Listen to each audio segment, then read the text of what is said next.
Hello everybody watching on YouTube, and welcome to race number 19 of Season 10 NNSCRA Walmart Cup Series. I am Levi McIntyre, a.k.a. Thrash Maniac 99, the voice of NNSCRA Walmart Cup Series, here to welcome you to the Quaker State 400 at Kentucky Speedway. Little change to the schedule because I realized I was missing a couple races before the chase to make it a full 36 race schedule. So we added on Kentucky to the schedule and then a second Pocono race after next week at Indianapolis. So we are here at Kentucky Speedway. It's the first time since I think season 1 or 2 since we've been at this track, and usually those races didn't go very well. It was mostly domination races, but we shall see how we do this time around at Kentucky. And as usual, I apologize for the coughing. But anyways, let's take a look and see how the points look coming into the race tonight. Michael Norman leads by 3 points over Pichu London. Third is Tim Walsh. Fourth, Matt Skoenberger. Fifth, Joshua Collard. Sixth is Carson Gumbs. Seventh, Austin Mongold. Eighth, Jesse Setti. Ninth, Matt McIntyre. And 10th is Steven Guerrero. Rest of the top 20, Zach Rogers, despite he's continuing to drop out in points. Charles Sanford, Dylan Young, Anthony McCreary, David Rivera, Chase Oliver, James Qualls, Dylan Thoreau, Trent Dunham, and a tie for 20th with Kyle Matthews and Sean Galligan. So, I apologize again. So yeah, things are getting pretty heated, as after tonight, we have 7 races left until the chase for the championship. So we're getting down to the nitty-gritty. Let's look at the lineup. Starting in the last row is Carson Gum and Joshua Collard. Starting in the top 10, Angel Navarro is on the pole for tonight. Starting next to him is Kyle Matthews. Third is Matt Skoenberger. Fourth, Dylan Thoreau. Fifth, Seth Cole. Sixth is Jessica Sheldon. Seventh, Tanner Sullivan. Eighth, Steven Guerrero. Ninth, Chase Oliver. 10th, Charles Sanford. That is your top 10 in the starting lineup. Let's go ahead and get the command to fire engines for the Quaker State 400 at Kentucky. Drivers, start your engines!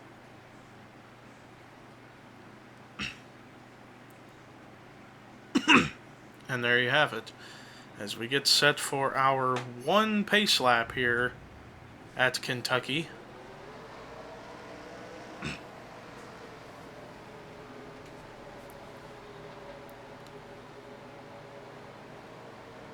Angel Navarro on the pole for tonight. He's trying to look for his, I don't know if it would be his first or his second career win in the series.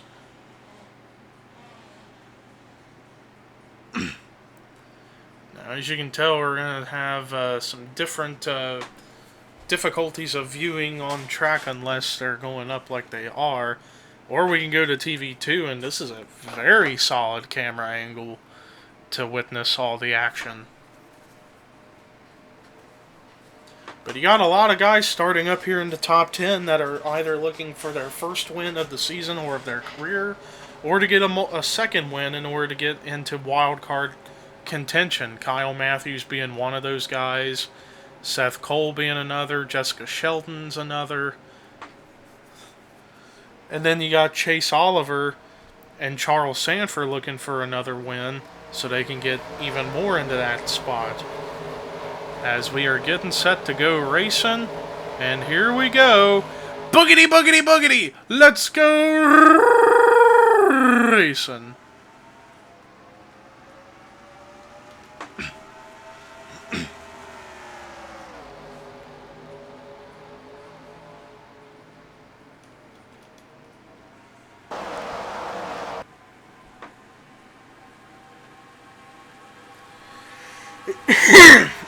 Excuse me again.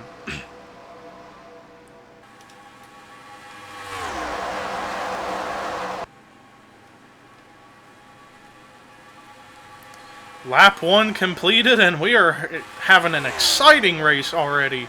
Tanner Sullivan to the top spot. Look at how fast these cars are going, how crazy they're racing 3 wide and not getting into each other. This could shape up to being perhaps the greatest race in the history of Season 10. Because look at how hard they're racing here in the early going and how it's just really competitive right off the gate. Kyle Matthews led. Chase Oliver, DJ Curtis now to the inside.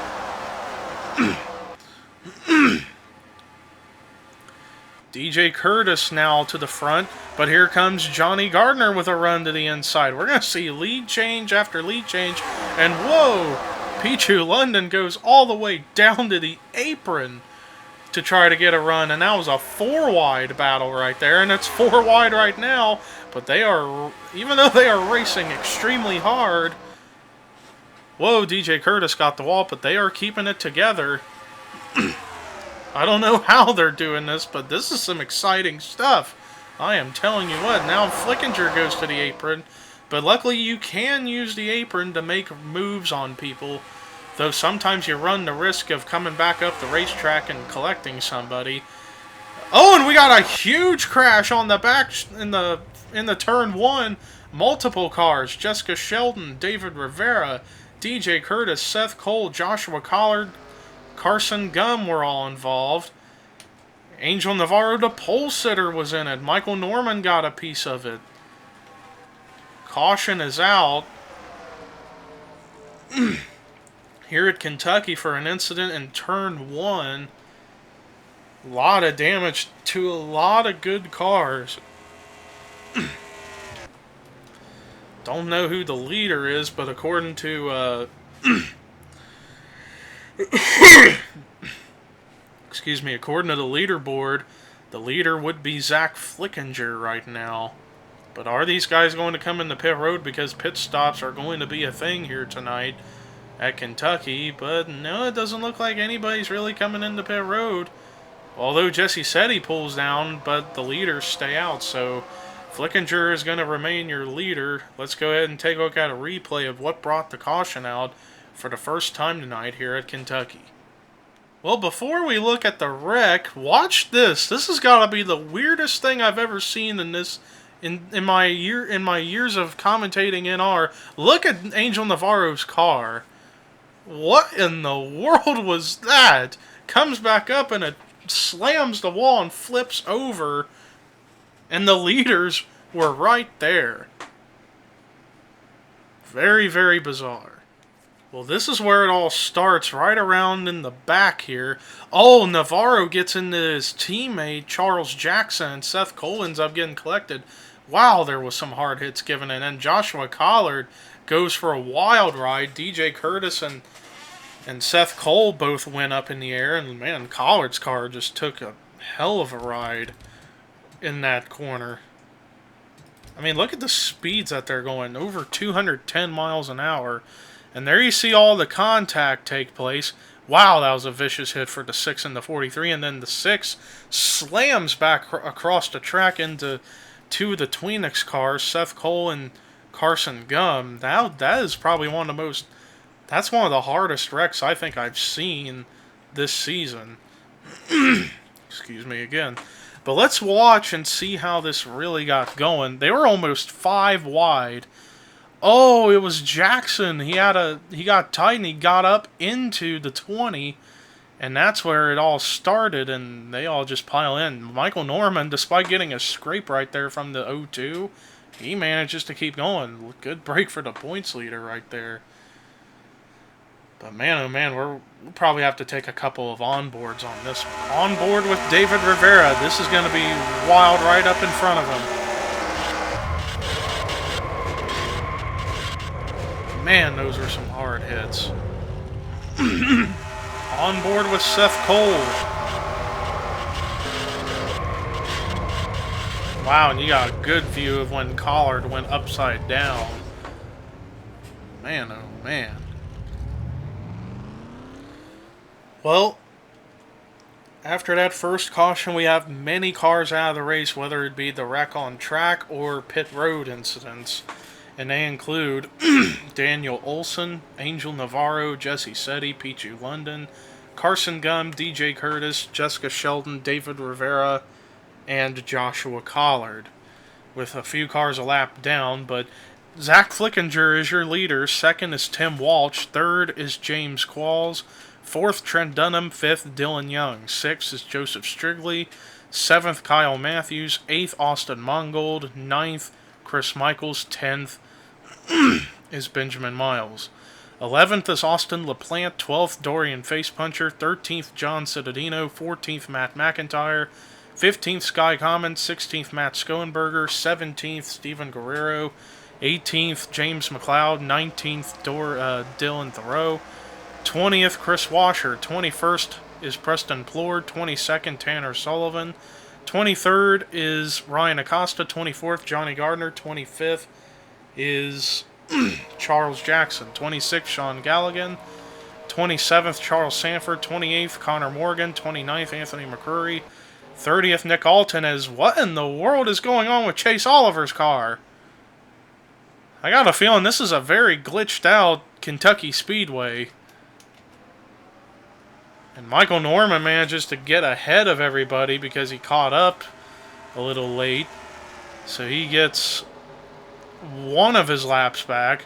Chase Oliver 2 laps down. But anyways, back up here in the main front of the field for the lead. Flickinger hangs on to the spot for now. Qualls is coming in hot underneath. It seems like they can make 3-4 wide work as long as they don't pull off any crazy stuff like we saw in the last caution. As Chase Oliver's car continues to glitch into the pavement. I have no idea what's going on here. I think this version of Kentucky might be glitched. If only somebody could make the 2016 Kentucky where it actually looks beautiful. But anyways, back up at the front, Kyle Matthews goes by James Qualls for the lead. Whoa, Benjamin Miles goes way down the racetrack to go for the lead himself, and here comes Austin LaPlante. It's going to be hard to do a full field rundown during green flag racing when they're racing this hard. Meanwhile, Chase Oliver, I don't think he's going to be able to get back out on the racetrack because his car continues to glitch. And I don't know why. Something's wrong with this version of Kentucky, I swear. Steven Guerrero led that lap, and now here comes John Cittadino, who fell out of the top 30 after last week at Chicago. Made the race this week, and now he's up here contending for the win right now, but now he's about to get bypassed by 2 cars, Matt Skoenberger and James Qualls. Qualls got the lead that time, but now here comes Tanner Sullivan. As more Chase Oliver pit road glitchiness occurs, and whoa, look at Galligan going way down the racetrack. Things are getting really, really wild. But like I said, they make it work somehow, some way, as long as no wrecks occur. Preston Plord now to lead, but here comes his Ganassi Racing teammate, Sky Commons. Next season, Sky Commons will be in the number 41 for Stuart Haas. The 41 will be moved to Stuart Haas Racing instead of Ganassi Racing. Instead, Ganassi Racing will have the number 42 and the number 48. 48 moving from Hendrick to Ganassi, with Austin LaPlante going to be in the number 55 for Hendrick Motorsports next season. And whoa, Galligan got the wall, but he keeps it together. And now Flickinger trying to get back to the front, and he's up there. But now here comes rookie Joseph Strigley with a run to the inside. Man, things are getting wild and out of control. But it's like, no, instead of out of control, it's like controlled chaos here at Kentucky. Cars running every lane possible in hopes to making something work.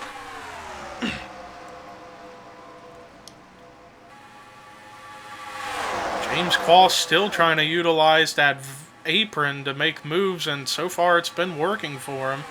Though they were nearly 5 wide right there, but they're keeping it together, and I don't know how they are not crashing more than what we've seen. My goodness, they were probably 6 wide going into 3, and it settles to 4 wide. I have no idea how in the world they are making this work. Like I said, it's controlled chaos here at Kentucky. It's hard to keep track of every bit of the race with all these passes going on as Chase Oliver's car continues to glitch. Citadino now back up to the front, but here comes Connor Morgan with his teammate Matt Skoenberger. 2 of the Team Heel Motorsports cars now up to the front. Connor led that lap barely, but now here comes Skoenberger, but the caution is out. Upside down is Chris Washer, and we got more cars. Oh man, Qualls was in there. Flickinger, the points leader, Michael Norman was involved. Austin LaPlante, Tim Walsh's car involved. Benjamin Miles was in there. Numerous cars involved in this one. Dylan Young was in it.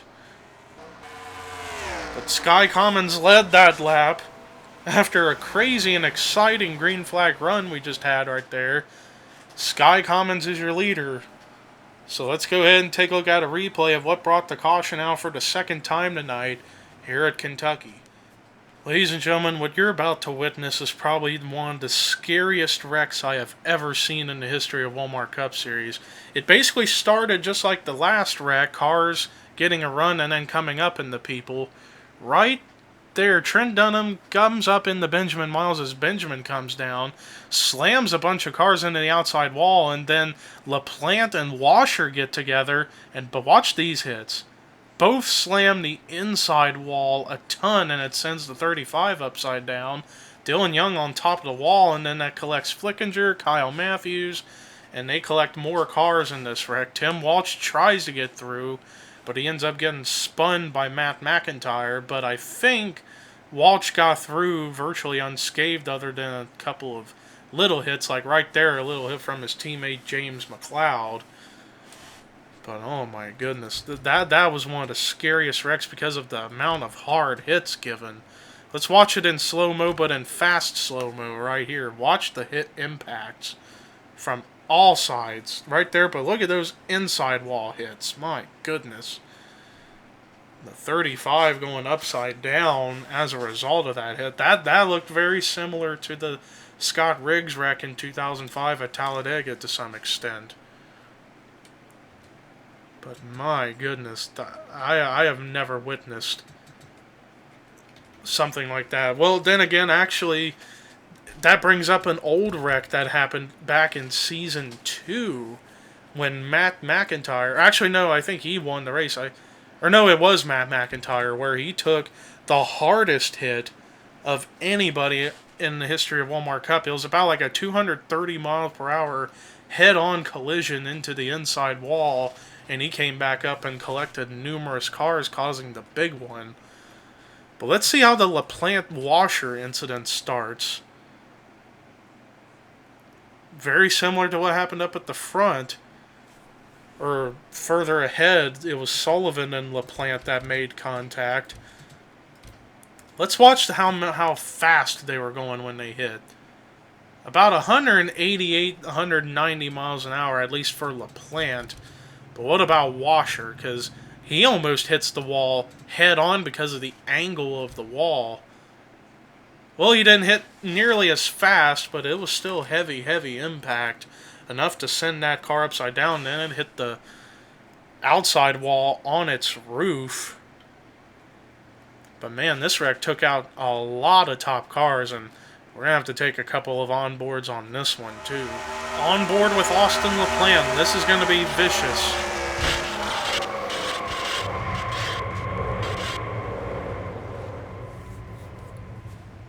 Man, oh man.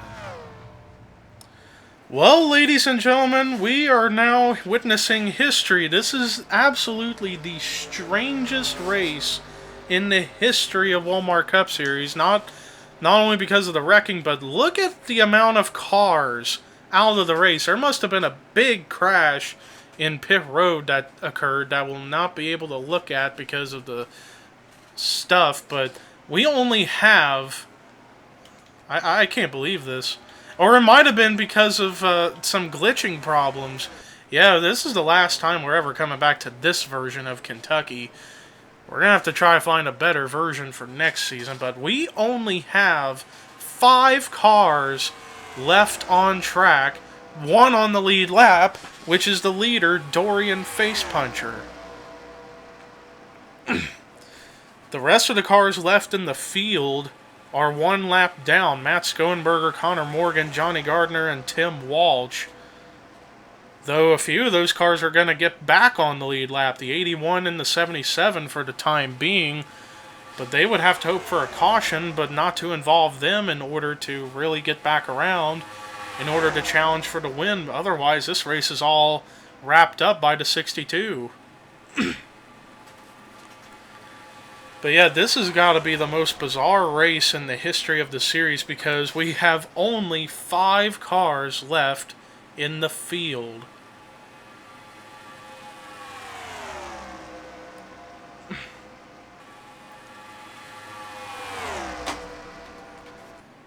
Although James McLeod's car is still there, it's just he's stuck on pit road, and he's probably suffering for the same glitch that Chase Oliver has suffered for all day, to the point where it had to put his car over the wall.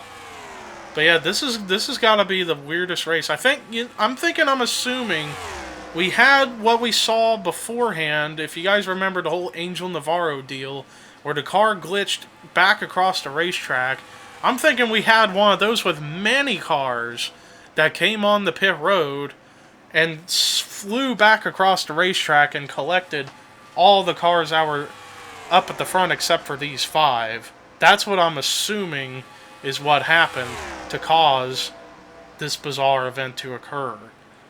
But either way, we have a new record, one not to be proud of, and that's for the most cars out of the race. A total of 37 cars. Well, technically 36 because McLeod is still in pit road but is glitching, and it might get to the point where they might have to force him out of the race. But Dorian Facepuncher is on pit road. The 62 is on pit road. Hopefully he doesn't glitch out like we saw earlier. But now on the bright side is all those guys who were lapped down are now back on the lead lap. Oh no, the 62 just went through that glitch. But at least he's coming out of pit road, but hopefully it doesn't shoot him back across the racetrack. Okay, it looks like everything's fine for him right now. But now the question is the 62 still the leader, or is he now running 5th at the moment? Let's see when we get here. Connor Morgan.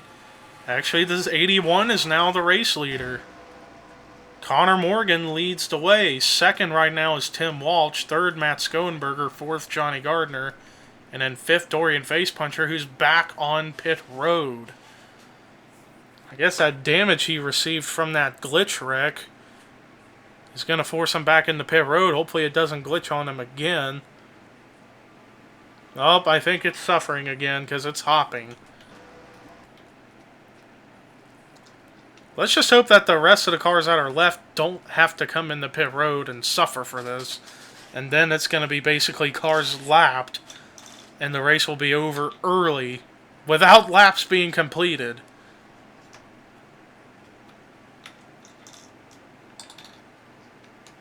Because now Dorian Facepuncher's gone a lap down, so now we have 4 cars left on the lead lap, and it's these 4 up here at the front. And 2 of them are Team Heel Motorsports cars. Connor Morgan, Matt Skoenberger with a Tweenix car and Tim Walsh, and a Penske car and Johnny Gardner. Both the 51 and the 62 are glitched in pit road, not able to go. And nobody really knows why this is the case. And I don't understand what is going on here at this track, but it is super glitched. So from here on out, I enjoyed the racing we had for that time. We saw some great action. So hopefully we can find a better Kentucky version and hope we can repeat the same success of grade 3-4 wide racing without crazy wrecks right off the gate for next season. Otherwise, something's got to be done. So for anybody out there who's watching who is familiar with editing track INIs for tracks like Kentucky, that can make it be great racing but without those glitches, or is it just, or was everything right but just this version is glitched? This is like a 2012 S10 version, something like that. I can't remember what it's exactly called, but hopefully somebody can help me figure this out, because I enjoyed the great racing we had, but after something that happened that took out pretty much the entire field. So, let me know in the comments, or message me or something. But anyways, we got less than 4 laps to go, and the battle for lead has been heating up with these 4. Gardner's now up at the front. 3 wide for second with Skoenberger, Walsh, and Morgan, but now it goes to Skoenberger for the time being. Johnny Gardner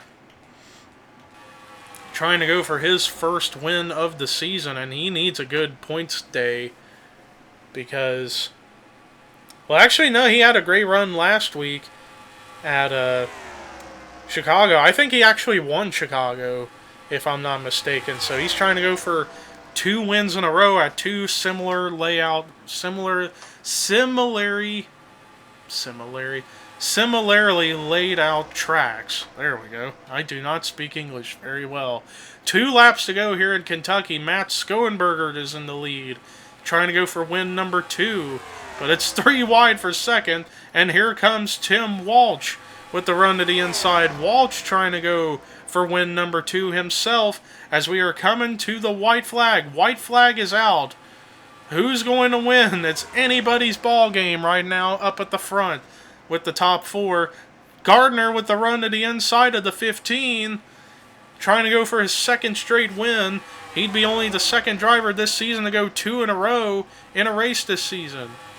But here comes Connor Morgan. He's got to run to the inside. It's going to be close at the line. Oh, man, it was a photo finish. Who got it? It was Connor Morgan. Connor Morgan. Look at that margin. I'm almost scared to even see what the margin was. But Connor freaking Morgan wins the Quaker State 400 at Kentucky to get his second win of the season and of his career. Holy cow. Despite only 4 cars running for the win, it was quite the finish. Connor Morgan's car smoking as he slid. But man, I mean, despite pretty much all the cars being out of the race, we had a great finish, but we saw a lot of great racing, but some very spectacular wrecks this season. But holy cow. This was a history-making race, and both good and bad. So, this was a bittersweet race, to say the least. But let's look at the rest of the results. Johnny Gardner, so close to getting his second straight win this season, but he comes away with second. Great run for third place Tim Walsh, and a solid 4th place finish for Matt Skoenberger. Dorian Facepuncher still glitched, but comes away 5th. But everybody else, aside from James McLeod, was out of the race after some crazy glitchy circumstances. Preston Plord, Kyle Matthews, Charles Sanford, John Cittadino, Dylan Thoreau, Stephen Guerrero, Nick Alton, Chris Michaels, James Qualls, Sky Commons, Sean Galligan, Austin Mongold, Joseph Strigley, Ryan Acosta, Matt McIntyre, Charles Jackson, James McLeod, who finished 21 laps down.